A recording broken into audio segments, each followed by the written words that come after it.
Hi guys, thanks for joining us here. Our NZSBK 2019 and our Superbike stars are here for us, so great to have you with us. Chopper Frost retaining as number one, nice to have you back, Sloane, awesome. To Jake Lewis here as well, to Damon stepping up from our 600s last year. Nice to have Team Hoogie on board, and Alistair sitting here to come on board with us this year with Yamaha. Nice to have Dan met him, who got pretty close last year in that New Zealand TT title. Daniel, I don't know how many times you've had dreams about realising how close you were to Robbie that day, but an exceptional race, and nice to have you now as a regular campaigner in Superbikes. And to Mighty Mitch Rees down the end, you notice there's two between him and his brother Damon, because if they were next to each other, there'd be an ongoing fight, and none of you get a chance as well. So thank you guys for joining us. This is fantastic, and hopefully the rest of the world will appreciate what we're doing here in New Zealand to step up the standard. And as you can see with the backdrop and our media presentation, this is what they do around the world, and why can't we do it here in New Zealand as well? I'll start here with you, Sloane, and first of all, last year, you didn't start out perhaps as you might have thought you wanted to in the best, but by the time you came to the Grand Prix, there was all of a sudden, in polite terms, a finger that got pulled out, and you really found the throttle, and by the end of the weekend, you seemed like you were going twice the speed as you were at the beginning of the weekend. So what's your mindset this year by going out there and going fast earlier on, rather than just wait till the last race? I know, I never really have that much design in it, but it just sort of ends up where it ends up. And everyone, even at the start of the race, and that, you know, it's so close to competition in that, and typically at the end of the race is when I am strongest. But you know, for this weekend, we've been trying to get fast at the start of the weekend, which would make our job a lot easier at the end of the weekend, but hasn't necessarily all gone to plan. It's not going too bad. Hey, from a body point of view, you left your recovery pretty late, just to be in hospital prior to the Suzuki Series. You've, as I say, putting your limbs on the line. Body-wise, are you feeling comfortable about tomorrow? Yep, been feeling good actually. It's it was nice to have a bit of a easy build up with the Suzuki Series and didn't have any pressure, and it's nice to go into the series with a bit of an excuse anyway. And then we got a bit of time off over Christmas, which was nice, and the new family and that. Got another baby just turned up, so just being able to be at home and training and go-karting and motocross and running and stuff, it's been good for the mind and stuff, and I feel fit and strong on the bike now, so it's the main thing. As a visitor, what's your impressions of Ruapuni? You come here to round number one. Is this daunting? How do you rate this track? Is it a high, a low, just one to get out of the way, or is this a real buzz for you? How do you feel? It's a tough track. Like, it's physically demanding, and then the races are longest here, and being the first sort of serious racing of the season and long race of the season, it is tough physically. So I don't know if I look forward to this round, but I always enjoy it. The track out there today and this weekend is going to be super hot. You know, we're getting 30 odd degrees, so apart from being a little bit dirty, the track feels really good.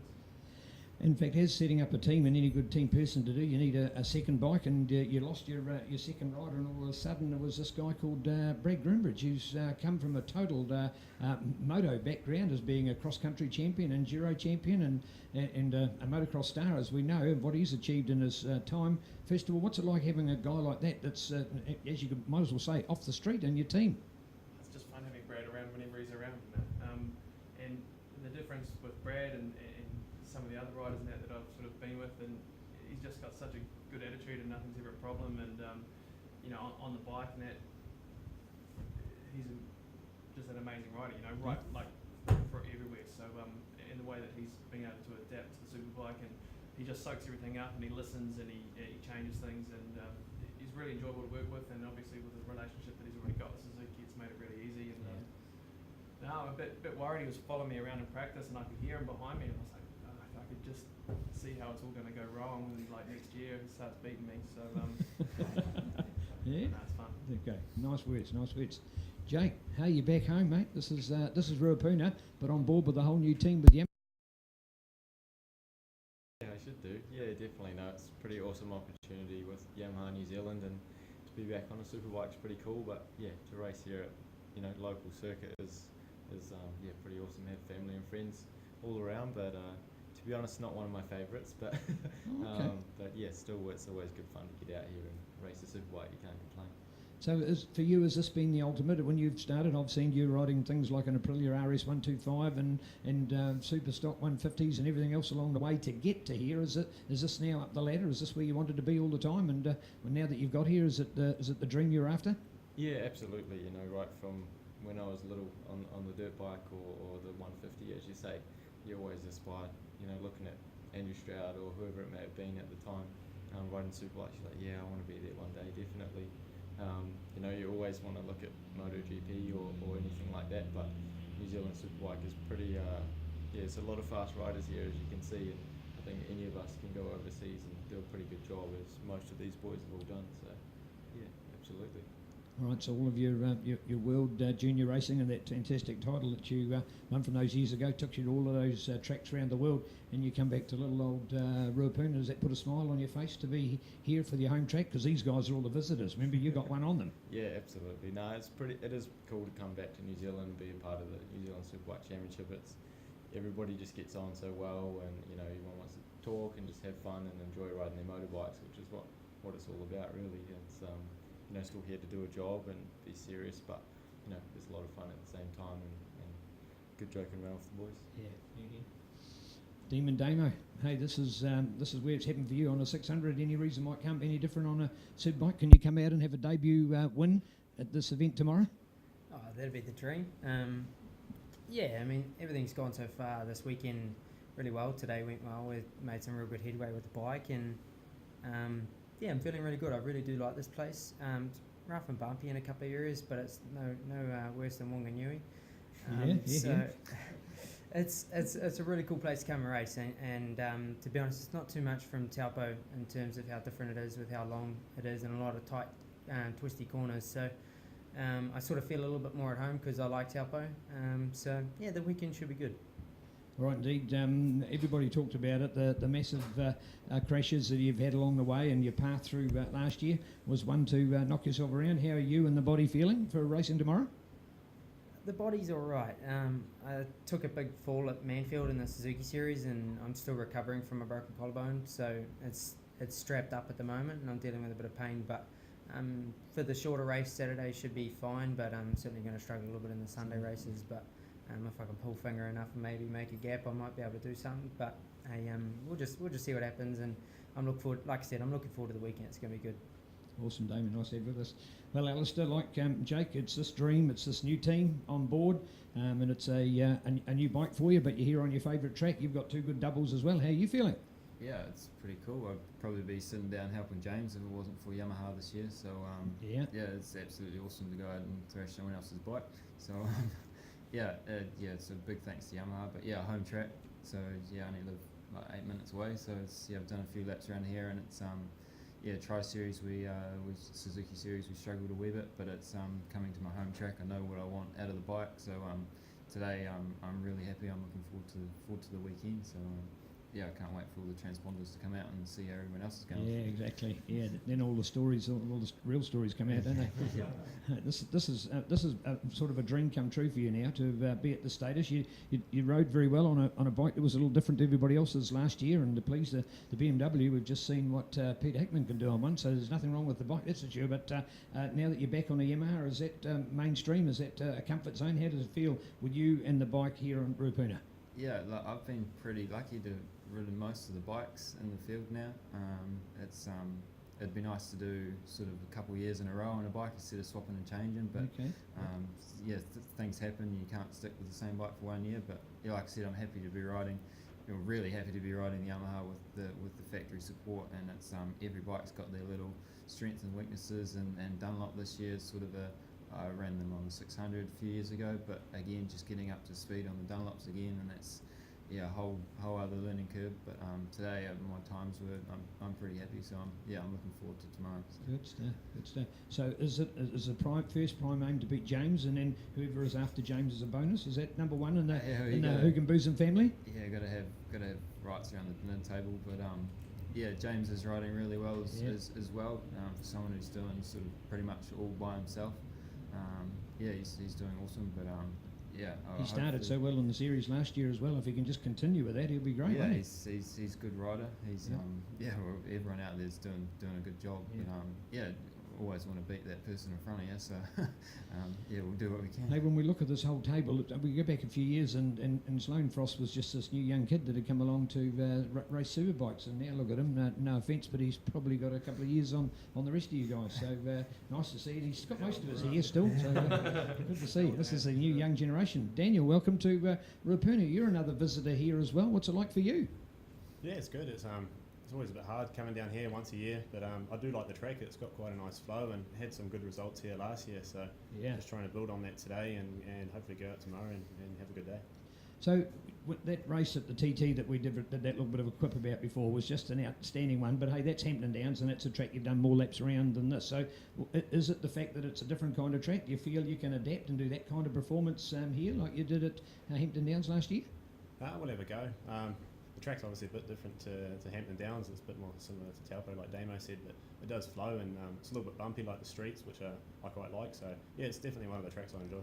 So you've done the full apprenticeship because you've been from the 125s and you've done 250s, you've done 600s and now to Superbikes. Is this for you the ultimate as well? Are you now where you want to be in New Zealand road racing? Yeah, obviously when I started racing on a 150 all those years ago, I was always looking up at the 600s and the supers and thinking hopefully one day we'll get there. And we did 600s for a few years and won that, and then now onto a Superbike. It's just the ultimate, and there's such good competition here in New Zealand, and the pace has been so hot this summer, so just awesome racing.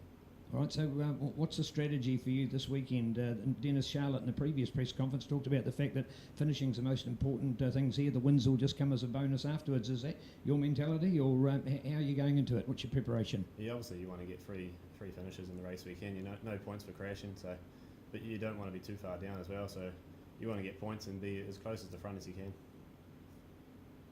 Yeah. Well done. I don't know whether it was a coincidence that number one ended up at this end and number two ended up at the opposite end. So they got four guys between them, if you notice. I just thought I'd throw that one in. And you guys got to within 20-odd points of each other last year. And Daniel didn't realise, but Mitchie was actually giving you a bit of a sort of a lecture and saying the secret would be to finish all the races and see how you go from there. But we can quip and give you all the hard times we like. But hey, congratulations for what you've achieved, and you've already set a good standard. But what does it feel like for you to come to Ruapuni? Do you like this place? Yeah, I think most guys tend to like it around here. It's it's quite a technical track. It's fun. It's flowing. It's got a bit of everything, and that's what I like about it. I've done a ride here last year, so you just got to try and do that again, or even for me personally, I'm always trying to beat myself rather than trying to you want to beat these guys, but if I can beat what I've done prior, at least I know I'm making headway. So you were new kid on the block here last year, and bang, you went out and did all of those great results and times, etc. So what's the self-standard you set this year? Is it you've got last year's time and you want to better last year's time, or how do you feel that you want to have a win for you in your own mind? Yeah, for sure. You always want to win. As a racer, that's what we're all about. But yeah, you got to have your little personal goals. If I can go faster, that's a win. To start with, so you can't win every race. Right, so how do you think about the changes made that we're getting towards that super stock era now with our bikes? So the Superbike and some of the high performance features we had in the past are being phased down and we're going to more standard bikes. Is that part of the reason why you think we've got a strong field and so many contenders now in Superbikes? Is that a winning formula for our sport going forward? Oh, for sure. I haven't been involved with road racing very long. And obviously, last year these rules came in and I think pretty much every manufacturer's won a race. And since those rules have changed, which is fantastic. And there's always a bike that's got a strong point out there, So yeah, I believe it is fantastic. All right, so as far as the format's concerned, we come here to the South Island with GP this weekend, go to Levels next weekend, 2 tracks in the South Island that aren't familiar with. Is that a good way for you personally, starting the series and then head back towards the North Island where you've done more racing? Doesn't... Yeah, it's... Didn't phase it? Yeah, I don't know. You go on a racetrack, you go racing, you just do what you can. I don't really have a favourite track, but, you just got to try and enjoy all of them. All right, I'm going to go back and ask each of you one last question, and the question is, and I'll pre-warn you on this, of the guys sitting next to you, who is your biggest enemy about the guys that are there next to you? Okay, so you're not picking a name that's not in the room. You're going to pick on somebody who's in this room. So I'll ask you each. So who's the one you fear the most and why? So we might end up by getting a vote because somebody gets 3 votes and somebody else has got 2 votes and some of you don't get a vote. But we'll throw you on the spot a little bit with that one. That's why I've given you a little bit of warning about the question. So Chopper, for you, and these are the young guns, and you've got that number 1. So is it the guy that had number 2 last year, or have you got somebody that you've just noticed on a track and you thought, oh, there's a threat? It's it really, for me, it changes week to week, you know, and it's just whoever's the strongest, really. All the boys, you know, I've got a different relationship with all the guys, you know. We've all had our ups and downs, no doubt. But you know, it's always nice to beat your teammate. So it'd be nice to beat Dan, you know. So if anyone's on the firing line, beat a teammate. So. Yeah, good one. Thank you, Chopper. Jake. I wouldn't say I fear anyone more than anyone else, but probably I would say Mitch because he looks the most out of control. So, awesome. Yeah, well done. Damo. I believe, like Jake said and Sloan said, everyone's better at different weekends. You know, we all have our weekend, but obviously, I would say Sloan would be the toughest because he's been doing it for the longest, and he's just proved over the last couple of years how consistent he can be, and that's why he's won 2 New Zealand titles now. So that's I think yeah, he'd be the one to beat, but it'd be cool to beat all of these guys. It doesn't matter. Exactly. Beautiful. Good words. Al. I don't want to copy everyone else, but yeah, like what Damo said, I mean, Sloan's been that guy, that consistent guy in the championship just for the last couple of years now, so of course it would be Sloan, and old sparring partners with Dan from 600s, and then teammate, you got to beat your teammate, and then I know what the Hondas are like, so I want to beat those boys too, but yeah, it's hard to, like you said, you wouldn't fear anyone, but at different tracks I suppose it'd be Jake being the local guy, but then you head up north and it all changes again. So beautiful words. All of them, I suppose. Yeah. Good. Daniel? Yeah, when I started racing in 2009, 2010, there was that guy who's real fast on the Suzuki down the end of the table there. So now we're still on pretty much on the same bike and running under the same banner, kind of. So it'd have to be Sloan again. Faster. Good answers. Yes, Mitch. I think it's going to be the little bro. Yeah, I thought you were going to come with that one. Yeah, Damon's going to be the hardest to beat. He's flying. He rode in Australia and rode the slowest bike and kicked some serious ass. So I think he's going to be the man to beat. If he doesn't crash again, Yeah. So That's the guy. I think that's my pick, to be fair. Good. Hey, thank you very much, guys. This is awesome. And this will be played back tomorrow with the on-air live coverage as we build up to the racing. So thank you very much for playing your part here today. And personally, all the best. And what we'd like to say from the media, may the best rider win. Thank you very much. Yes, Well done. thank Over here.